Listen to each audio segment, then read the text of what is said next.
I would like to, first of all, thank you for being here.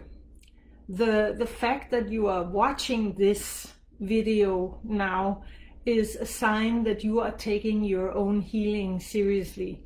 And that is the first step to actually moving away from the being abused and moving towards the more calm, more joy, and the healing. So thank you for being here. The question I got from you out there this time is, what are the consequences for when you have children with a narcissist or a narcissistic person? It doesn't matter so much if they're actually diagnosed or not, because if the traits are there, if it walks like a dog and talks like a dog, then it's probably a dog. What is the consequence when you have children of a narcissist and you divorce that person or leave that person and you have to co-parent?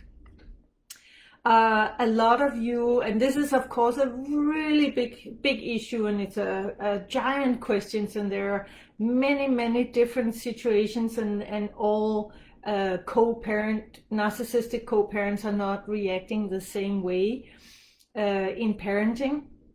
So I'm going to do a few examples, and the first example I would do this is the thing with narcissists and having children is that to the narcissist, it's really important to always have power and keep the power and be in power. They have to make sure that they are the only one who controls the situation, kind of like a puppet master. And this means that anyone who is close to the narcissist must submit to their regime. You must submit. If you do not submit, you will be punished in one way or another if you don't move away, of course, and leave them. But if you want to stay close to them, you have to play their game and follow their rules, otherwise you will be punished. And this goes for children as well. Now, kids are per default always cooperating with their parents.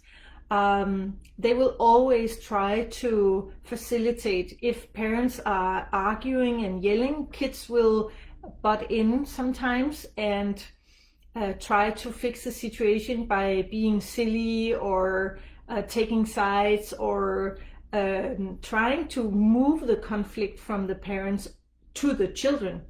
They will actually put themselves in the line of fire to solve a conflict between the parents sometimes, or they will vanish, so they are not in the way of a conflict and they don't risk getting in the middle.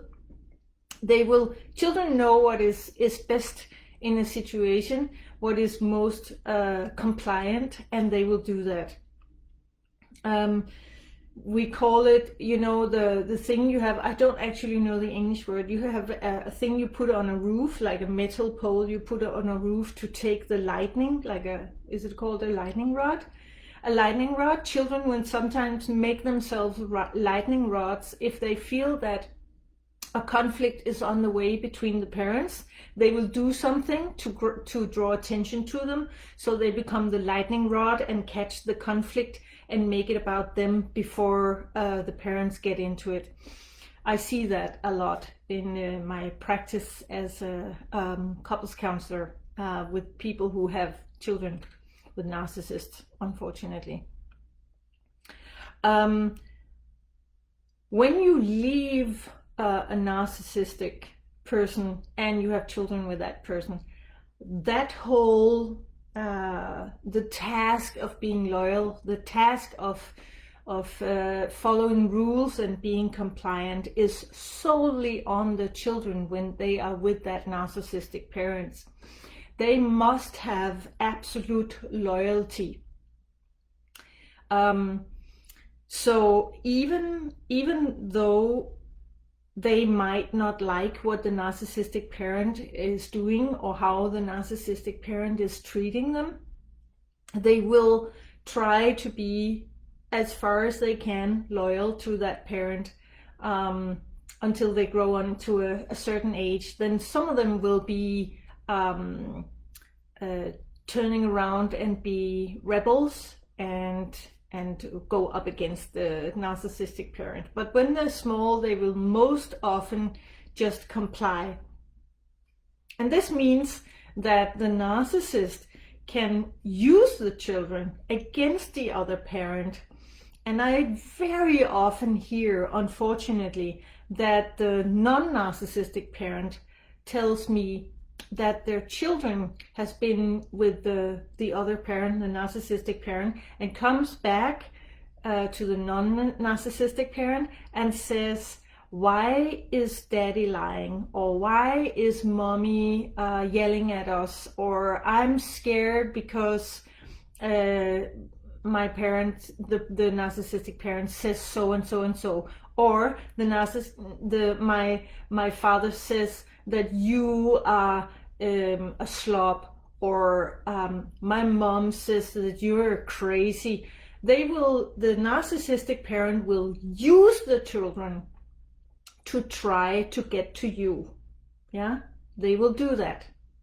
And there's only one thing that you can do here to handle that in the best way possible, because if you ignore it, you are emotionally abandoning the children.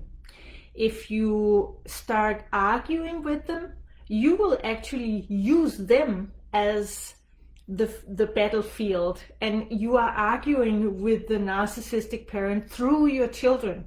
If the children says, daddy says you're lying, he says you always lie to us. If you start arguing with your children against what they say that the narcissistic parent said, you will be putting them in harm, and they are not at fault. They are not to blame.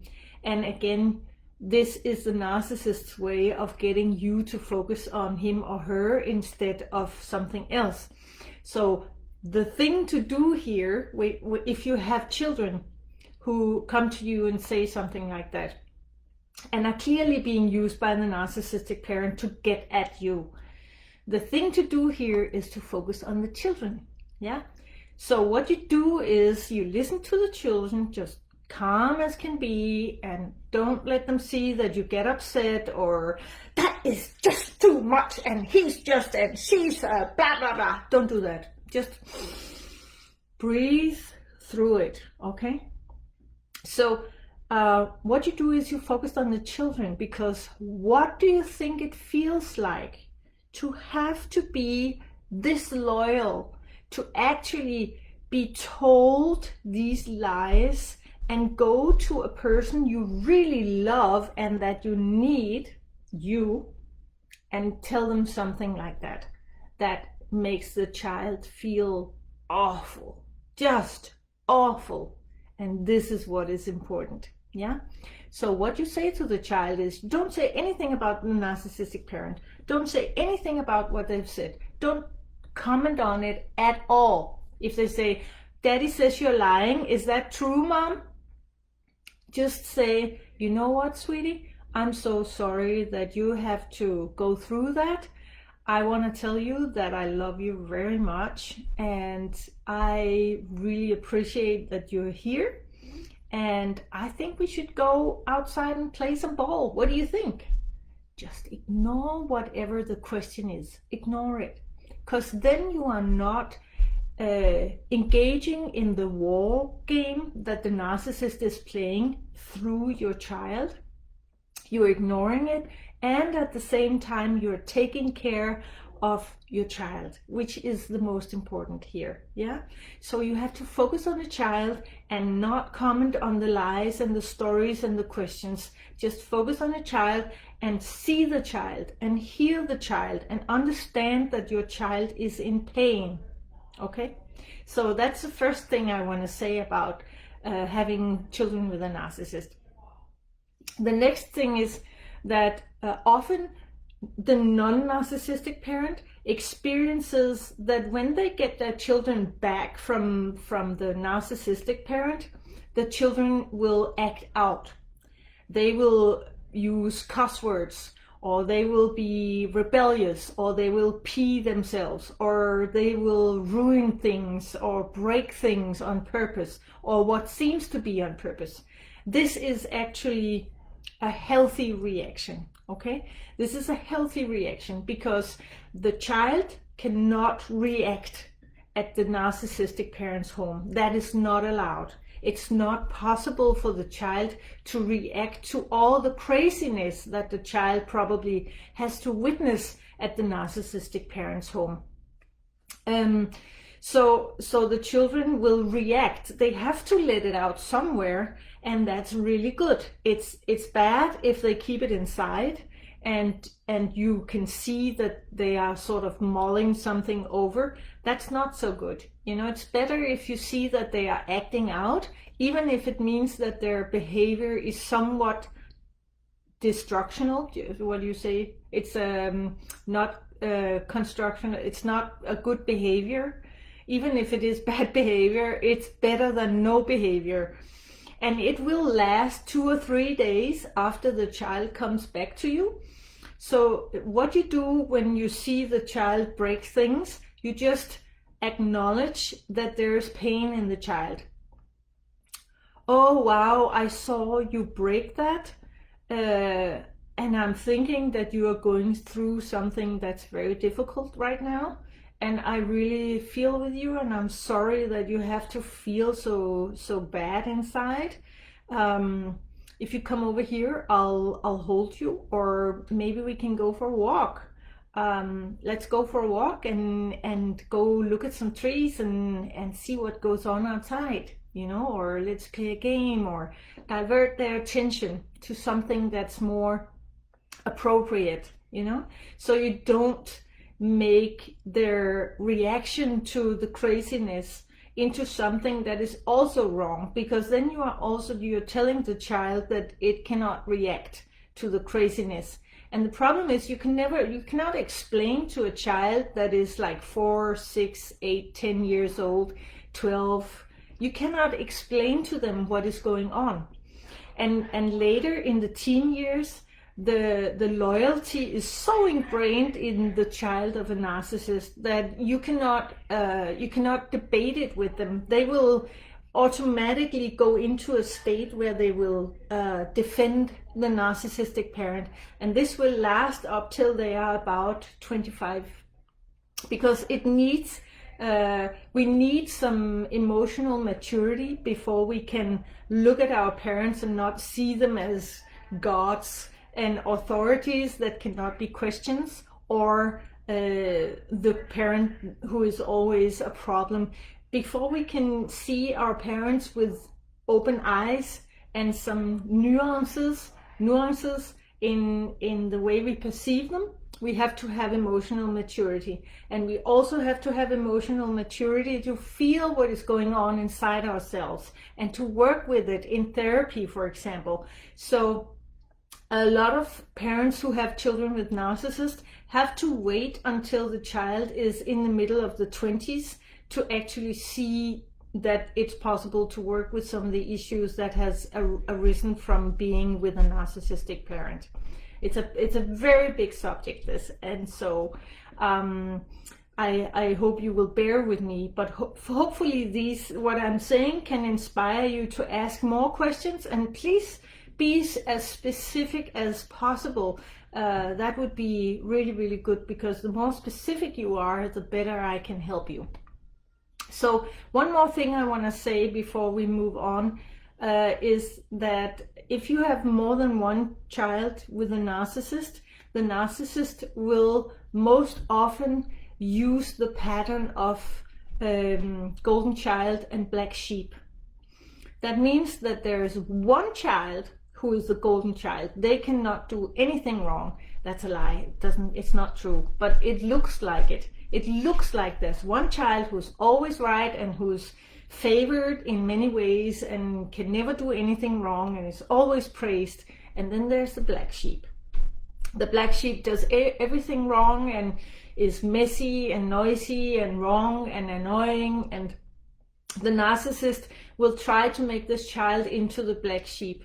And the problem is that these two children will also be told that they are not good for each other. They cannot use each other. The narcissist will divide siblings with this strategy. It's so terrible that they do this. And this, when they grow up, if these children do not look at it through, for example, therapy or other form of mediation or communication with each other, they will grow up and hate each other. They will grow up and resent each other. They will grow up and not be able to benefit from the being a sibling, even though they've gone through some really hard stuff. So often you will see when a narcissist has more than one child, you will see that one child grows up to look like a narcissist and one child grows up to look like a total failure. Or a rebel, or an abuser, or an addict, or something. There will be roles. The thing is that the golden child is not just favored. The golden child is not a good position to be in. Yeah, it looks like it's a good position to be in because they are favored and they are praised. But what we have to remember is that the narcissist has expectations, and they have big expectations, huge expectations. So the golden child must live up to these expectations to keep the role, to stay in the role as the golden child, because otherwise the narcissistic parent will turn the table and the golden child becomes the black sheep. And the golden child has seen what the black sheep is treated like, and they definitely don't want to be the black sheep.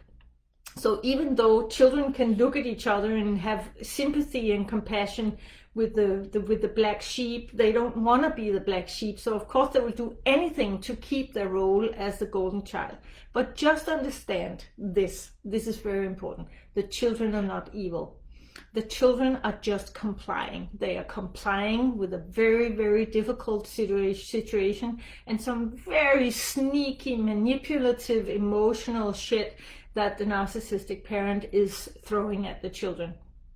So you have to focus on the child and be compassionate and have empathy with the child. Imagine what it will be like to be the child who is in that position, and leap from there. Take your, let that be your base ground to work from. When you look at the child, see what they are actually going through and meet them there. You know, instead of talking about the narcissist or talking about the problems, talk about the child and what is going on inside the child. You can talk about, I think it's very hard sometimes to hear that your father or mother is saying one thing and then I'm saying another thing. I think that must be very hard for you sometimes. And it's probably not always easy to know what is right and what is wrong. I understand that, you know. Be non-judgmental. Just give them a space where it's okay to be them, no matter what happens. As an adult child of a narcissist, I can tell you that it is not an easy position to be in. As a lone child, as an only child, you will often experience that you have to take on both roles. That means you have to be the golden child and you have to be the black sheep. So I was the golden child when there were other people present, and when there weren't, I was the black sheep who could never do anything right and was too sensitive, and I was probably retarded. And outside, when there were other people present, I was so amazing, and I couldn't do anything wrong, and I was just God's gift to a parent, and it was so surreal to experience this. And if I had had any grown-ups in my close vicinity who had known anything about this subject, they could have helped me by putting some of the mixed emotions into words. Just saying, you know, little things like, it must be hard sometimes to experience that there's a difference between your father's perception of you when there's other grown-ups present and when there's not, when you're alone with him. It would have been like, oh, phew, finally someone who understands me, someone who knows what I'm going through. But it wasn't until I was a grown-up and could go into therapy that I got the understanding and that I was met in the pain and suffering that I had to go through. So this is the thing that I want to give you about children, but please feel free to ask in and be more detailed and give me more questions about this issue, because it is really a big issue. Yeah, so thank you very much for that.